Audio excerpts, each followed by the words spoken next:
मी काल चाकणकरांचा म्हणजे राजीनाम्याच्या नंतर त्यांनी जो एक नाट्य रंगवण्याचा प्रयत्न केला तो बघितला आणि मला हसायला आलं की माणसं किती केविलवारी धडपड करतात आणि कालची त्यांची धडपड म्हणजे बूंद से गई सो हौद से लाने का जो एक प्रयास था तर त्याने काही फरक पडणार नाही.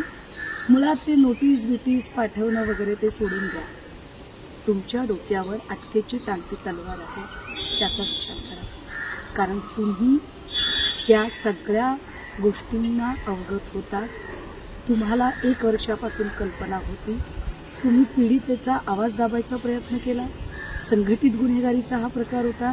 त्यामुळे तुमची मार्केटच झाली पाहिजे आणि तुमची अटक होणं गरजेचं आहे. या मागणीवर मी ठाम आहे. सगळ्यात महत्त्वाचं गोष्ट की काल राजीनाम्याचे निर्देश गृहमंत्र्यांनी दिले. खरं तर सुनेत्रा वहिनींनी ती हस्तक्षेपाची वेळच येऊ द्यायला नाही पाहिजे होती. सुनेत्रा वहिनींना नेतृत्वातला खमकेपणा दाखवण्याची काल एक संधी होती. ती संधी त्यांनी दवडली. असो, मात्र आता तरी अजितदादा कधीही गंडेदोरे करणारे नव्हते. अजितदादांनी कधीही बंधुगिरीला थारा दिला नाही. अशी गंडेदोरे अंगारे दुपारे बंधुगिरी तंत्रमंत्र करणारी बाई जर राष्ट्रवादीच्या प्रदेशाध्यक्षपदावर असेल आणि तिच्यामुळे जर पक्षाची बदनामी होत असेल तर तातडीने तिला महिला प्रदेशाध्यक्षपदावरून पायउतार केले पाहिजे. अन्यथा जर ते करणं होत नसेल तर आम्ही अजितदादांचा वारसा जपणारे आहोत असे कृपया सांगू नका.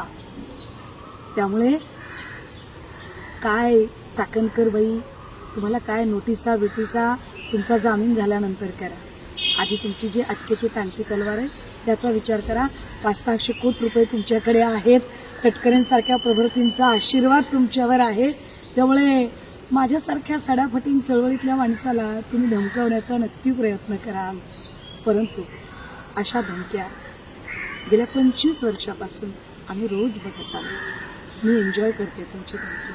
थँक्यू.